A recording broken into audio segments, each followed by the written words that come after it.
When the eating gets tough, the tough get digesting. That's our new catchphrase submitted by Healy J. With me as always is Willow North. Willow, did you hear? The mushroom murderer trial has come to a conclusion mere hours ago. Yeah, I've been following this case for a little while. It's kind of a great intersection of my two biggest interests, which are food and true crime. And she is guilty, everybody. This is Aaron Patterson. If you're not a longtime eater nor digester, this was covered in like episode maybe 1, 2, or 3 of Eater's Digest, back when it was just me. This is somebody who poisoned her lunch guests with mushroom-laced beef Wellington, and Australian courts just decided mere hours ago that she is guilty. So there's the conclusion to that story. We finally have a nice little bow to wrap that up with. Oh, I guess maybe nice is not the correct word. Someone's going to come after me for that one this time. Big ups to Derek, speaking of putting nice little bows on things, because when I did coverage of that story, the main complaint was that the editor was making it look too happy. I think they put like a Call of Duty hit marker on him, like rest in peace Bozo, and that's the last time I used that editor. So Derek, you're doing great, sweetie. What else is in the news this week? Noma, the world-renowned restaurant led by chef Rene Redzepi, has announced the launch of a temporary residency in Los Angeles set for next year, continuing its global pop-up series following appearances in Kyoto and Tulum. Known for its inventive and experimental cuisine, the restaurant has shifted from a permanent location in Copenhagen to international residencies to better share their food innovation with the world. Though few details are confirmed, a teaser video hints at a local, ingredient-focused experience, with reservations opening soon through Noma's website. I feel like Noma is as close as you can get to being the restaurant of our time. And I think when you get to the point where like a cartoon or cinematic depiction of the highest of high-end chef deliberately recreates your restaurant to see the menu, there may be no new heights to reach. And so perhaps it's new breadths to focus on. My only exposure to their Japan residency was Binging with Babish's video where he did a little sampling I think he ate the entire menu that they had available. Did you watch that one? No, I did not. It seems fun. I think they squeezed him in the last minute, so he was kind of in an interesting little corner where the camera was hard to fit in, but it looked like a fun experience. I imagine that in a place like LA that's as heavily populated with foodies as LA, it'll sell out pretty quickly, and none of us will actually get a chance to try it. Well, I'm going to take a big sip of haterade here before I jump into things and say that I am maybe lukewarm at best about Noma. I think that they are overrated. I think anyone who paying $800 to eat reindeer penis is getting fooled. You know, there are much better things you could be spending your money on. I think that it is all very performative and ego-driven in nature. I think Rene Redzepi is kind of a dick. There's lots of information out there to back that up. There's been lots of scandals and things involving Noma and their long-term refusal to pay interns. I don't know how much you have followed any of that at all, but a couple years ago when Noma sort of announced that they would be pivoting away from their sort of flagship location into more like projects and pop-ups, that actually only came about 3 months after they were forced to start paying their interns for the first time ever. And that ended up costing them about $50,000 a month. And so until then, they had been operating off of approximately $50,000 a month of free labor. And, I think that if that's what you need to keep your restaurant going, then maybe you're not really the best restaurant out there. That's what most businesses need to keep their business going. And most businesses are not the most best business ever. We'll have to see if sour grapes are on the menu, because I don't know how Noma could be overrated if you've never even had it, never been there. But I think this is where it becomes young lady versus And I never will. I don't want to. I'm sure. This is where it becomes young lady versus old man, because I'm very much like respect your elders about Noma, and there's no way that they stop being relevant. Respect your employees if you want us to respect your elders. They do, and they were forced by regulators to do so. And I think that that's just like the cat and mouse game of employer and employee, and business worldwide is not run very well. So, is it respect if you're being forced to, though?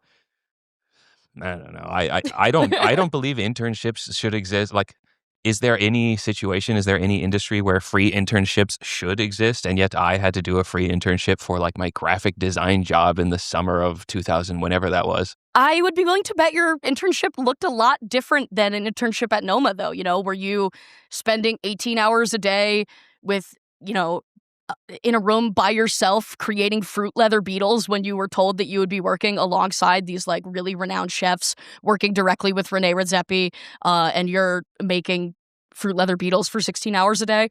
If I was interning at like Ogilvy or some like top of the top tier internship where I understand that I'm doing like basically slave wage work for the prestige of being able to say I technically work there, then that's what I would expect. But instead, I worked for like one guy who owned his own ad agency, and so no, I didn't do that punishing of work. But this is like the unspoken, or maybe even deliberately spoken trade-off, which is like you give me prestige and I give you work. Yeah, but I feel like a lot of these people don't actually get the prestige that they think that they are going to be getting from this experience. I don't know. I think that sort of like foodie culture and the online community needs to stop circle jerking around Rene Redzepi and find somebody more interesting to talk about. There is nobody more interesting at this time. I don't know. It's hard for me to imagine that they're ever going to stop being relevant. Like if the fat duck can still be famous and referenced all these years later for contributing to like modernist cuisine, then Noma will forever be a reference point for things like fermentation in fine dining. I would agree with you on the reference point, but I honestly do not think that in 10, 15 years, Noma will have the relevancy that they have today. Not even close. Well, I bet you that they will, and I think that they have a nice little like they do a really good job at celebrating their sense of place wherever they are, and so I think I would like to see how they replicate that in other places of the world, especially in a place like California, where there's going to be so much access to so much ingredient variety. And I don't know, I guess I saw El Califia de Leon. We covered that maybe last year when there was the first taco stand in Mexico City to get a Michelin star. And they, within the same year, are like doing a tour of the US. They were just in Tempe, like down the street from me. And I think they're in Washington, D.C. right now. Like that has no sense of place. They're just on Mill Avenue, like the ASU party street, like slanging the same exact tacos. Like I don't feel as though they're doing a good job representing or sharing what made them special and what made them get a star. Whereas at least Noma has the fine dining capabilities to say, here is where we are, and we are going to celebrate that by serving what exists in this place. Don't get me wrong. I mean, let me clarify that I do think Noma has done lots of cool stuff and there is merit to the work being done. You know, obviously these are people with skills that I could not fathom having. You know, I'm not going to pretend that like I could churn out a Noma level dish. Like that would be insane. I don't know. Maybe I'm wrong. Maybe people are gonna make fun of me and tell me that I'm uncultured and don't have anything to contribute to this. Shout out to you, Prisoner24601, my biggest fan. Oh, you have a username written out already. I don't know. I think food is like a notoriously elitist and strange type of media consumption where it's just like, yes, I would like to try foie gras. I know an animal suffered because of this, but I want to eat it. And it's just like, there's a lot of suffering at the hands of our enjoyment. And this is kind of the pinnacle of that. And I think it's fair to complain about that. But to say that it's like overrated and won't be relevant, I think misses the point of what fine dining is, for better or for worse. Mostly for worse, but realistically. I think fine dining as a whole is losing relevancy, to be honest. I mean, that's a whole other conversation we could get into here that would take far too much time.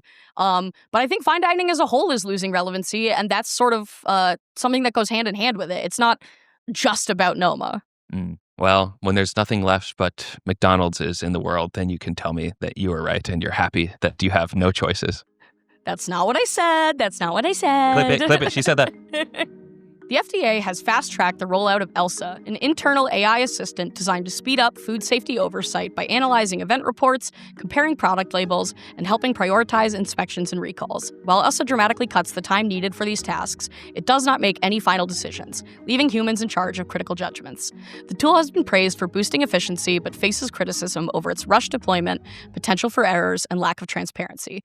Many consumers support AI use if it improves safety, yet a strong majority demand clear labeling and disclosure whenever and wherever AI is involved. My wife, who is a lawyer, has to do certain tasks at an astronomically high hourly rate. And these tasks are so mundane that they give me a nosebleed to think of like the final bill that somebody's paying for her to do these stupid tasks. Like imagine that you got sued So some lawyer has to go through every single text message in your entire phone for the past year as part of a subpoena to see if there's anything incriminating in there. That's just like hundreds of thousands of texts, and someone has to sit there manually reviewing all of it. Like, who wouldn't want to automate that part? That doesn't sound like the worst to me. You're getting paid good for it, right? Maybe I just have a total misunderstanding of that, but I mean for the customer end, obviously, but I can imagine this is the same thing as like making fruit leather beetles, where it's just like I studied, I had to take a bar exam, and I'm reading texts for like 14 hours a day, 5 days a week. This sucks. so something that I found really interesting in this article was that it said that 83% of people think that any food product where AI was used in any step of the way should be disclosed on the label, whether that's in the formulation of the product, in creating the packaging of the product and things like that. And normally I'm a big AI hater generally, but I don't necessarily see a need for it to be disclosed like that, depending on how it was used.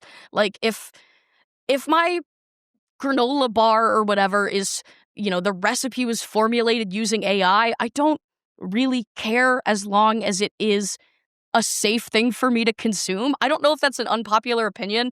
Again, feel free to come after me if I'm wrong, but I'm not bothered by that. Yeah, I don't. I think most people will always say, if you ask them in a survey, like, would you like to see X information disclosed? They'll always say yes, because why not? And yet you see people who are just like, how come I can never know how many carbohydrates are in a type of food, even though the nutrition facts have been there all the time? Like, it's a matter of will they actually look at it and will they actually care? I think that's another reason why it's important to like try to figure out what is and isn't AI, because I don't know if like the content aware fill in Photoshop or predictive text in my phone count as AI now, because they didn't before, but now they probably do. And so, the people who want to have this disclosed at all times are going to have a hard time drawing the line that triggers that disclosure. So I don't see it being productive in any way.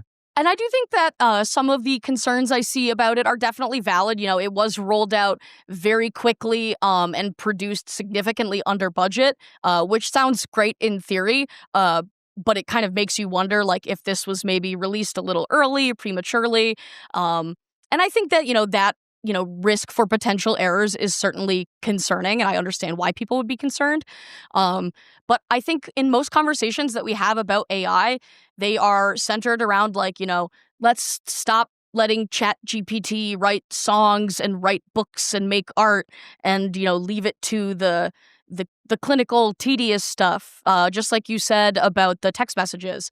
And this is a great example of that. In if it can be used effectively and the potential for errors is minimized as much as possible, then this would be a situation where I think AI would be beneficial.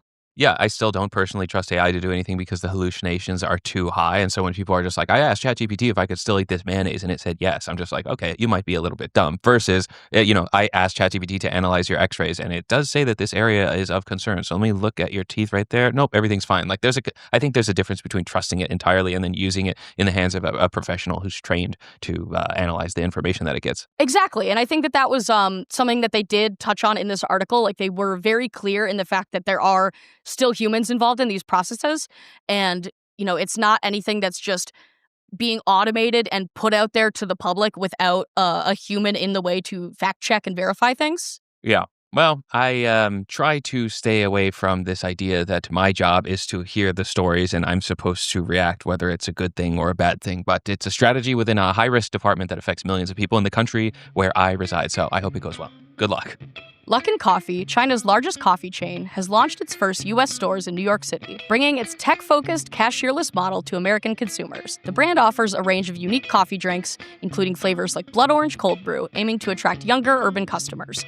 By combining convenience, technology, and distinctive products, Luckin hopes to challenge established players and carve out a new niche in the competitive U.S. coffee market. I was trying to remember why it was that Luckin sounds like such a familiar name. Then I remember that 2020 era of like Wall Street bets being really popular and tracking GameStop prices. And Luckin was the company that got delisted from the NASDAQ for fabricating hundreds of millions of dollars in sales. And I guess apparently they filed for bankruptcy in 2022 and they restructured and then they doubled the number of stores between then and now. So they are doing well, but could be another case of fake business, just like so many others. You just spit out all the facts that I had ready to lay out for you about that. So thank you very much for doing that for me, I guess. Um, I will say I am certainly open to a new coffee chain to sort of take on Starbucks and Dunkin' in the United States, both of which I think do not make very good coffee. I've heard a lot about Dutch Bros sort of on the West Coast, kind of creeping up behind them. I think the only ones on the East Coast are in Florida, so I have had no chance to experience that, so I don't have anything to say there. But I do think that Starbucks and Dunkin' have both become these like cartoonish caricatures of themselves, and I would like to see someone new step in the ring and take it on. And we saw that with Cosmics, and it did flop, so we know that it's easier said than done. But I think it sort of has this almost like mystique of being this like foreign company that people are excited to try. And I hope it goes well. I would like to see a new coffee place to try. Not that I frequent these big chains very often, but I'm sick of the options at existing ones. Give me something new. Yeah, well, I do live in Dutch Bros town, Dutch Bros country, and I can tell you that like culturally it is very, very different from Starbucks. Like the experience is completely different. They're very happy, aggressively happy, too happy for me to go there. Like I'm afraid of going into that place. They're like, hey, how are you? And like reach into your car and like stick their head in your window, like, wow, that's really fascinating. Like that's not Let the me give kind you of a hug. right, exactly. So, Starbucks got the first mover advantage and it was nice because they were able to say like, we come from the land of Italy where we can have a cappuccino and a macchiato. Don't look that up. We do it right. And it's completely different than what you expect. But, that doesn't really, I'm not going to say it doesn't work. It just doesn't differentiate them as much as they used to be able to. And the things that differentiate Lucky is like you can only order via an app. It's a very resource light business. You can put it in a tiny little shop instead of a Starbucks, which is, they're going to have like places to work and bathrooms and big couches. And I think the CEO is trying to get back to that third space sentiment that people have around Starbucks. I think Luckin is probably going to be better suited to budget-minded and novelty-minded folks. Like it benefits from the boba-centric approach to combining flavors, where it's just like, yeah, Dunkin' kind of does this, where it's like you can put popping boba in your soda or whatever. But now it's like, Luckin's going to say, well, let's put a little bit of blood orange in your cold brew, and I think that applies to and attracts a lot of people, especially college age, who are budget-minded and big coffee drinkers because they're studying for finals. I'm interested in your choice of words saying budget minded twice there. In what I've looked at, they are still relatively expensive, kind of on par with Starbucks and Dunkin'. They have a lot of promos going on right now for these two New York locations. A lot of drinks that are available for like $1 to $2. But the actual prices are closer to like $6-7 a drink, akin to Starbucks. Yeah, the cappuccino or latte menu price is almost exactly the same between Luckin and Starbucks. The difference is Starbucks branding, and part of their mystique and allure and branding mission statement is to not offer discounts. Even if you're on the app, you don't get a discount. Like they don't do promotions versus Luckin, who might say like, we're doing 2-for-1 drinks, we're doing free drinks all day, like something like that. The difference is not in the menu price, but rather their willingness and ability to discount. That's fair. I know Starbucks has a lot of those like point systems and stuff. And we talked, I think it was last episode, about places trying to kind of reignite loyalty through some of these programs and things like that. And if Luckin can do that effectively, I think that they would be very successful in that, because I think Starbucks and Dunkin' both do not have great formats for that right now.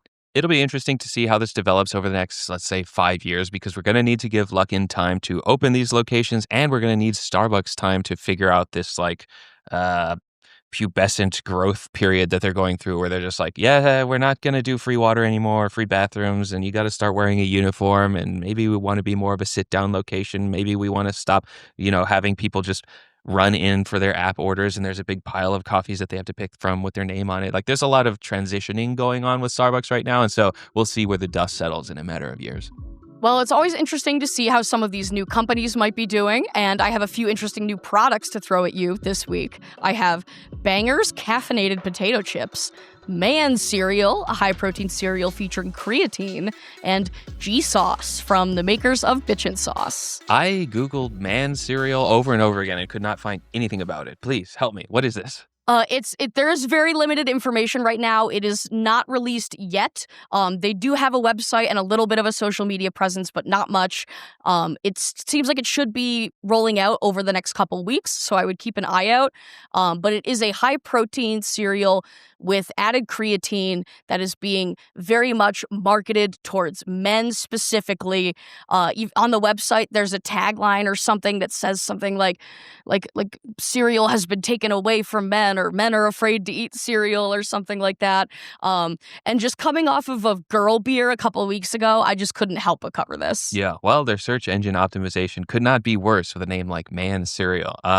With the Bangers chips, this may be conspiratorial, but imagine if Bangers chips were actually mainly marketed towards office managers who have to stock snacks for the employees. I remember my last office had caffeinated bubbly seltzer and K-cups. So, why not? This is exactly the type of thing that you would want to stock in an office to keep your workers caffeinated and working as hard as they can. I don't think that that's actually true because the branding is very embarrassing and not something you would want in your office, but just something worth thinking about. I do think that idea is very funny, and it immediately makes me think like a product like this, the packaging could be an issue. Like, if you had, say, like individual little one serving baggies of these in an office space that equal like one cup of coffee, like I could totally see that being something people are into. But if it's just like huge bags of potato chips with 6 servings in it, I can quickly imagine it being a Panera Lemonade situation where you've suddenly eaten half a bag of potato chips and that equals like 5 shots of espresso. Yeah, this is exactly what I mean about the people complaining about AI being disclosed in their food labels. It's like, yes, we want this information. And then you go to Panera and there's a lemonade that says, this will kill you if you drink too much of it. And they're like, I'm not going to read that. I guess it's just a matter of like, how many more years until we have nicotine snacks? And all these people who are just like, marijuana is a gateway drug. It's just like, all right, grandpa. And then it turned out to be kind of true, where it's just like, let's start putting like functional mushrooms in chocolate and whatever. Just put everything in everything. I'm caught up on nicotine snacks. Like my initial gut reaction is like, well, there's nicotine gum already. That's like close enough, right? Um, and the concept of like nicotine potato chips is just horrifying to me, mostly because I know so many people that would buy it. Just wait. It's coming. G sauce is the one that stands out the most, and I think this is the one that we're going to spend the most time on. It is my first taste of the new consumer marketing to the religious right paradigm, and I think that's kind of interesting. We get a little teeny tiny hint of that with things like seed oil aversion on marketing materials, which G sauce does employ. But if it's not clear, this product is meant to sound like Jesus. It's Jesus sauce, and it's staunchly opposed to its predecessor, bitchin' sauce, which has a swear word in it, which I have been on record as saying that's kind of embarrassing and lame branding. But this is like, you want that, but better? How about the holy version, G sauce? Yeah, I think the only thing more embarrassing than a name like bitchin' sauce is G sauce, but I don't attack me, religious right, please. Well, it's just interesting. I I think this is like one of those products where you can go down a rabbit hole on Reddit and read for like 5 hours about like, well, all the siblings of Bitch and Sauce oh, I used to get did. a 33% split, and now they don't because somebody wanted more, and there's drama, and there's a lot to learn about it if you wanted to. Yeah, it's very interesting. If you go to the G Sauce website, they have a little section where they have like our story kind of like as it relates to Bitch and Sauce, and then they have like screenshots you can read of like their original statement on the Bitch and Sauce website when all the siblings were working together. And then if you go to their new website, no mention of the siblings. It's just like, I was a mom with kids and wanted to start a company where other people with kids could come and work, and, we can all work together and the kids can get looked after, and very wholesome, and completely leaving her brothers out of it entirely. Yeah, it's really fascinating stuff whenever a sibling breaks out of the business for better or for worse. There's something going on with a brand called T-Rex Arms, which is a gun company, and one of the siblings just split away from the entire company. It's been like a months long drama, and everybody hates the company and loves the sibling because he's the one that got screwed. And I think that's kind of the opposite of what's happening with G Sauce, where it's like one guy broke out and it's just like, I'm going to do it more better, and I'm going to put Jesus loves you on the receipts, and I'm going to capture an entire segment of the audience. It's not one guy that broke out. It's the other 2 siblings. It's the one sister that was like, no, Bitch and Sauce is mine. And now they've sort of become this like dramatic estranged family situation. And the 2 brothers, from the information I could gather, were most involved in the production and creation of Bitchin' Sauce, and it it's just interesting to me because I think in most other situations, like you said, people would default to being on the side of the siblings that left the place that sort of feels like a toxic company to be working for. But I think that G-Sauce is going to read as really lame to a lot of people compared to Bitchin' Sauce. I will say, if you look at pictures of the product side by side, G-Sauce does look more appetizing to me personally. It's like a thicker dip, whereas Bitchin' Sauce is kind of like watery. At the same time, if it's a sauce, I feel like it should be pourable. And then, what is a sauce versus a dip? I'm not getting into that. Hey, you're spitting out just like me. You're learning so much. I hope everyone's having fun watching. Yeah, this is exactly like the Spice House versus Penzi sibling drama. And it's just one of those things where it's like, I don't want to spend so much time coming to a conclusion over who's right or who's wrong in my personal assessment. But it is good to know that it's at least happening for when stories like this break out, you're able to reference the history of some of the other ones. And that's why I'm glad that we're touching on it today. And we're creating a historic log here, right, with this show. Yeah, put us in the Library of Congress. Exactly. There we go, everybody. All right, thanks for your work. We'll see you all next week. Have a good week, guys. Eater's Digest is published every Friday on YouTube, Spotify, and other podcast platforms. You can also get a text-based version delivered to your email every Friday at patreon.com/shack.